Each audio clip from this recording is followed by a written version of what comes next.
የተዋጋሁላት ሀገሬ እኔን ለማስለቀቅ ጥረት አለማድረጓ የኢትዮጵያ መንግስት እንዳልተፈጠርኩ ሀገሬን እንዳላገለገልኩ ረሳኝ። ኢትዮጵያ ደግሞ አንድ ታላቅ ጀግናዋ በኤርትራ ምድር ውስጥ ወድቋል። ኤርትራ እስከ ዛሬ ድረስ ስለዚህ ኢትዮጵያዊ ጀግና የአየር ኃይል ባልደረባችን ትንፍሽ ብላ አታውቅም።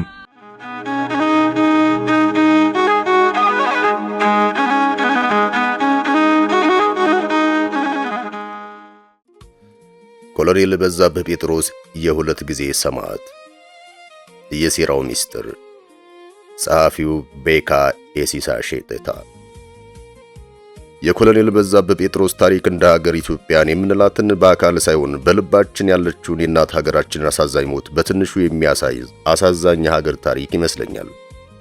ኮሎኔል በዛብህ አንድ አብራሪ፣ አንድ ተዋጊ፣ አንድ ፓይለት ብቻ አይደለም። ኮሎኔል በዛብህ ሀገር ነው። ብዙዎች የተጋደሉላትን ግን የተሸነፈችውንና አንገቷን ያዘነበለችውን ሀገር ይመስለኛል። በወታደራዊ ደርግ ስልጣን ዘመን ኮሎኔል በዛብህ በኤርትራ ተገንጣ ኃይሎች በጦር ጀት ሲደበደብ በግዳጅ ላይ ያለ ተመትቶ ይወድቃል እና በሻዕቢያዎች እጅ ይወድቃል። ሻዕቢያ የወቅቱን ሻለቃ በዛብህንና ሌሎች እንደርሱ የተማረኩ ከፍተኛ የአየር ኃይል መኮንኖችን ቃለ መጠይቃቸውን በቪዲዮ እየቀረጸ የደርጉ መንግስት በዓለም ፊት ለማዋረድ በሰራዊቱን ፊት ለማጣጣል ለፕሮፓጋንዳ ተጠቅሞባቸው እንደነበር ቪዲዮዎችን ያዩ ምስክር ናቸው። ከነዚያ ተንቀሳቃሽ ምስሎች በአንደኛው ላይ ኮሎኔል በዛብህ እንዲህ ይል ነበር። እኔ በጣም ቅስሜን የሰበረኝ ነገር የተዋጋሁላት ሀገሬ እኔን ለማስለቀቅ ጥረት አለማድረጓ የኢትዮጵያ መንግስት እንዳልተፈጠርኩ ሀገሬን እንዳላገለገልኩ ረሳኝ፣ ከነመኖሬ ካደኝ፣ ይህ እጅግ ያሳዝነኛል ያለው ንግግሩ ነው። ይህ አባባሉ ሁሌ ትዝ ይለኛል። በደበደበው ጠላት እጅ የተያዘ ሰው ነበር። ከዚህ ሌላ ምን ይናገር? ያሳዝናል። ይበልጥ የሚያሳዝነው ግን ይህ የኮሎኔል በዛብህ ቃልና ዳግመኛ ታሪክ ልክ እንደ ወደፊቱ ጊዜ የተነገረ ትንቢት የመምሰሉ አስገራሚ ግጥምጥሞች ነው። ሻዕቢያዎች ኮሎኔል በዛብህንና ጓዶችን በህብረት ለቀቋቸው። ኮሎኔል በዛብህ ግን የተመላለሰባት ሀገሩ ሲዋጋቸው በነበሩ ወያኔና ሻዕቢያዎች ተይዛ ጠበቀችው። ይህ በራሱ ትልቅ ትራጀዲ ነበር፣ ግን ነፍሱ መትረፏ ራሱ ተአምር ነው። በበኩሌ እጅግ በጣም የሚገርመኝ ታሪክ ይሄ ነው። ኮሎኔል በዛብህ ማርከውት በምረት የለቀቁት ሻዕቢያዎች በድጋሚ ከአየር ሊደበድብ ለምን ወሰነ? አላውቅም፣ ግራ ይገባኛል። ምናልባት ወታደር ስለሆነ ይመስለኛል። በህይወቱ የማለበት ስራው ነው። የእናት ሀገር ፍቅር በስልጣን ላይ ያለውን መንግስት ማንነት እንዳታይ የሚያውርህም ነገር ያለ ይመስለኛል። ከራስህ ይልንታና ግላዊ አመለካከት ይልቅ ሀገርህ ስትፈልግህ ጥሪዋን ተቀብለህ ትነሳለህ መሰለኝ። የሀገር ጀግና ስትሆን ፍርቱናም ይሆናል። አላውቅም በእውነቱ። ግን ድጋሜ ሻዕቢያን ሊወጋ ዘመተ። ድጋሜ ሲደበድባቸው መጥተው ጣሉት። ማንነቱን ሲያውቁ ምን እንደሚሰማቸው አላውቅም። ይቅርታ አድርገህለት ስራው ነው እንጀራው ነው ብለህ አስበህ ከቤተሰቡ ጋር በሰላም እንዲቀላቀልና ኑሮውን እንዲኖር በምህረት የለቀቀው ሰው ዳግም አንተን ለመውጋት ሲመጣ ብትይዘው ምን ይሰማሃል? ምን ማድረግ ትመኛለህ? በሻዕቢያዎች ቦታ ሆነህ ነገሩን ካየኸው ይህን የመሰለ የነበረ ይመስለኛል። መጀመሪያ በአስመራ ከተማ መንገዶች ላይ ከኋላ ክፍት መኪና ላይ ጭነው እንደ ትልቅ ብርቅና ውድ የጦር መኮ በከተማዋ አዞሩት። ከሰማሁት መረጃ ማለቴ ነው። ሰው ሁሉ በየመንገዱ እየወጣ ረገመው። በመያዙ ልልታውን አቀለጠበት። ሌሎችም ተፉበት። ድንጋይ በሕፃናት እጅ ተወረወረበት። የሃይደር ትምህርት ቤት ሕፃናት በሻዕቢያ ሄሊኮፕተር ሆን ተብሎ ይሁን በኢላማ ማስተት ሲመታ የሕፃናት ሞትና ቁስል ተመልክቶ የሕፃናቱን ደም በጀግንነቱ ሊያጥብ ድጋቤ በማሩት ኃይሎች ላይ የዘመተ ያጀግና ተማረከና በመንገድ ሕፃናት ድንጋይ ተወረወረበት። የኢትዮጵያችን አያውህ ነው ትልቁ ፓራዶክሳችን። ኮሎኔል በዛብህ የክፉጣ ፍርቱና በድጋሜ በጠላት እጅ ላይ ጣለው።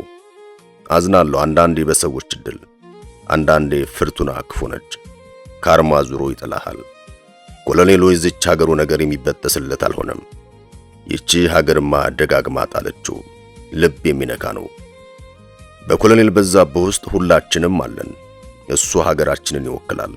ሀገር የሆነችው እሱ የሆነውን ነው። የኢህአዴግ መንግስት ለኮሎኔል በዛብህ መመለስ ለኤርትራ መንግስት ኦፊሻላዊ ጥያቄ ስለማቅረቡ የማውቀው ነገር የለም። ነገር ግን ለዓለም አቀፉ ቀይ መስቀል ከተሰጡ በጦርነቱ ወቅት የጠፋና የተማረኩ ኢትዮጵያውያን ስም ዝርዝር ውስጥ ስሙ እንደተካተተ አውቃለሁ። ቀይ መስቀል ለሻዕቢያ ጥያቄ አቅርቦ ነበር አሉ። የተሰጠው ምላሽ አጭርና ቀዝቃዛ ነበር።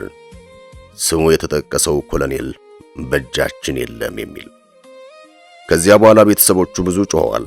እኛም ወገኖቹ ብዙ ጊዜ ደጋግመን ስሙን አንስተን ጽፈናል፣ ተናግረናል። ኮሎኔሉ በሕይወት ካለ ፕሬዝዳንት ኢሳያስ አፈወርቂ እስካሁን የተቀበለው ቅጣት ይበቃው ብለው እራርተውለት በምህረት እንዲለቁትና የልመና መልእክታችንን አስነብበናል። አንዳንዶች ኮሎኔሉ ከመሬት በታች ባለ የበረሃ እስር ቤት ውስጥ በሕይወት አለ ይላሉ። ሌሎች ደግሞ ከጨለማው እስር ቤት የተነሳ ማየት ተስኖታል እስከ ማለት ደርሰዋል። አንዳንዶቹ ደግሞ ወዲያውኑ ተረሽኗል ይላሉ። ግን የኮሎኔሉ ነገር ደብዛው እንደጠፋ ቀረ።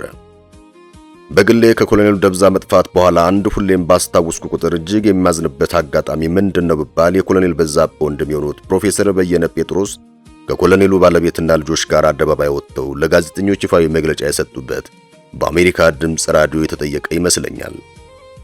አይረሴ አጋጣሚ።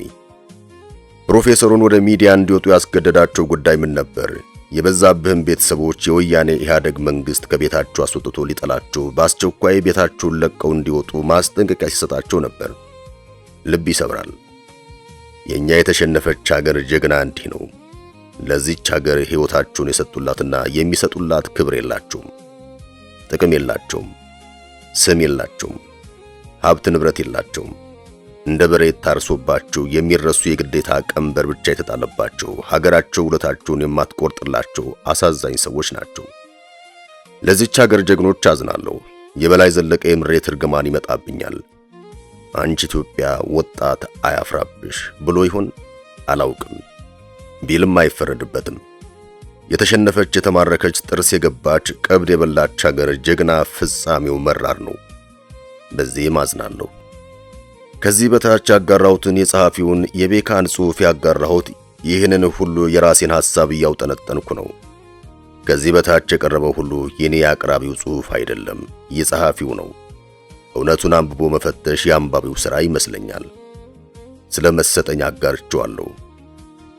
በትዌን አገላለጽ ጥሩ ጽሑፍ ነውና አንብቡት ይለናል። ከዚህ በላይ ሐተታውን ያቀረበው አሳፍ። የጸሐፊው መግቢያ የሶስትዮሽ ሥርዓታት ጋሻ። ኮሎኔል በዛብህ ጴጥሮስ በኢትዮጵያ አየር ኃይል ታሪክ ውስጥ እንደ አፈ ታሪክ የሚነገርለት የሰማይ አንበሳ ነበር። ከንጉሡ ዘመን ጀምሮ በደርግ በኩል እስከ ኢህአዴግ ድረስ 3 የተለያዩ መንግስታትን በታማኝነት አገልግሏል። በ1969 ዓመተ ምህረት የሶማሊያ ወረራ ወቅት የጠላትን ሰራዊት እስከ ሞቃዲሾ ድረስ እያሳደደ በመምታት የኢትዮጵያን ድንበር ያስከበረ፣ ስሙ ሲነሳ የሶማሊያ አብራሪዎች የሚንቀጠቀጡለት ጀግና ነበር። የሁለቱ ንስሮች ቃል ኪዳን እንመልከት። ከዚህ ጀግንነት ጀርባ ግን በደም ሳይሆን በሀገር ፍቅር የታሰረ አንድ ታላቅ ወንድማማችነት ነበር። ኮሎኔል በዛብህ ጴጥሮስና ሻለቃ አበበ አቢሲ የኢትዮጵያ አየር ኃይል 2 ክንፎች ነበሩ። በሩሲያ ብርዳማ ሰማይ ስር አብረው ሲሰለጥኑ፣ በሐረር ሜዳ አቧራ ውስጥ አብረው ሲወድቁና ሲነሱ ለኢትዮጵያ ሰማይ በአንድነት እንቆማለን ብለው ቃል ተግባብተው ነበር። በዛብህ ለአበበ እንደ ታላቅ ወንድም፣ አበበ ደግሞ ለበዛብህ እንደ ልብ ጓደኛ ነበር። አየር ላይ ሲወጡ አንዱ ላንዱ ዊንግማን ማለትም ጠባቂ በመሆን የሞትን ጥላ እንኳን ሳይፈሩ የሀገራቸውን ክብር ያስጠብቁ ነበር። ሻለቃ አበበ በወለንጭቲ ተራራ ላይ በክደት ሲረግፍ በዛብህ ግማሽ አካሉ እንዳጣ ነበር የተሰማው። ያ የአበበ አሰቃቂ ሞትና በዛብህ ላይ የተፈጸመው ክደት መለስ ዜናዊና ባንዳዎቹ የኢትዮጵያን አከርካሪ ለመስበር የተጠቀሙበት አንድ አይነት የጥፋት ሰንሰለት ነበር። የአይደር ሕፃናት ደምና የመጨረሻው በረራ። ሰኔ 1990 ዓመተ ምህረት 1998 እንደ ፈረንጆቹ አቆጣጠር የኤርትራ አየር ኃይል በመቀሌ አይደር ትምህርት ቤት ላይ በፈጸመው አሰቃቂ ድብደባ የንጹሃን ሕፃናት ደም መሬት ላይ ፈሷል። ይህ ግፍ አንጀቱን ያቃጠለው ኮሎኔል በዛብህ የሀገር ፍቅር ስሜቱ ተቀስቅሶ እኔ ሳለሁ ሀገር አትደፈርም በማለት ከጓደኞቹ ጋር ወደ አስመራ ይበራል።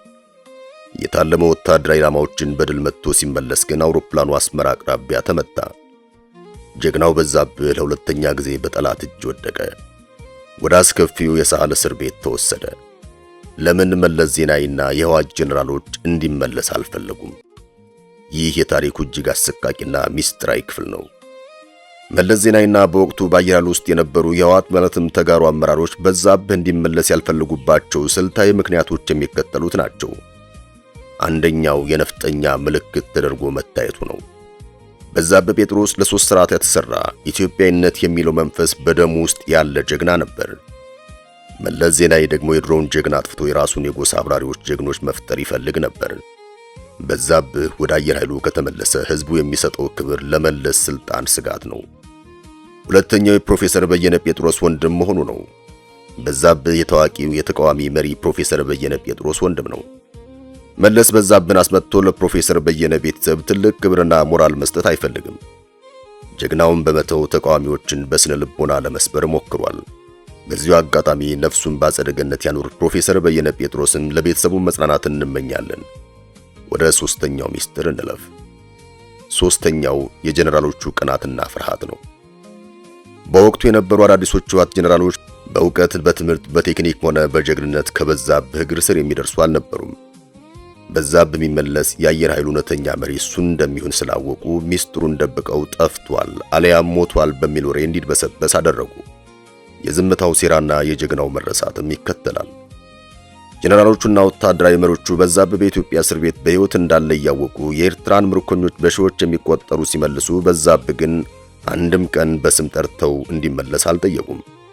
ይህ በታሪክ ፊት ታላቅ የሀገር ክደት ነው። ጀግናው በዛብህ ጴጥሮስ ለዚህ ሲል በበረሃ እስር ቤት ውስጥ ለዓመታት ሲሰቃይ፣ የራሱ መንግስት ግን ረስቶታል። አንድ ጀግና ሁለት ጊዜ መሞት የለበትም ይባላል።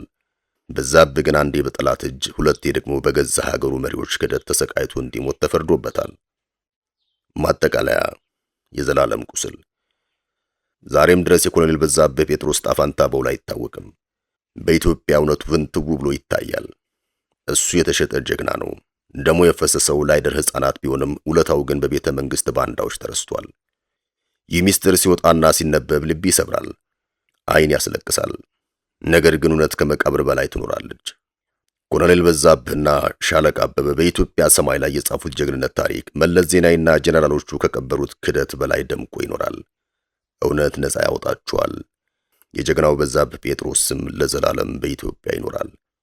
ይህን እውነተኛ ለኢትዮጵያና ለጀግና ወዳጆቹ በማቅረቤ የነፍስ እርካታ ይሰማኛል ይላል ጸሐፊው። ሻሎም።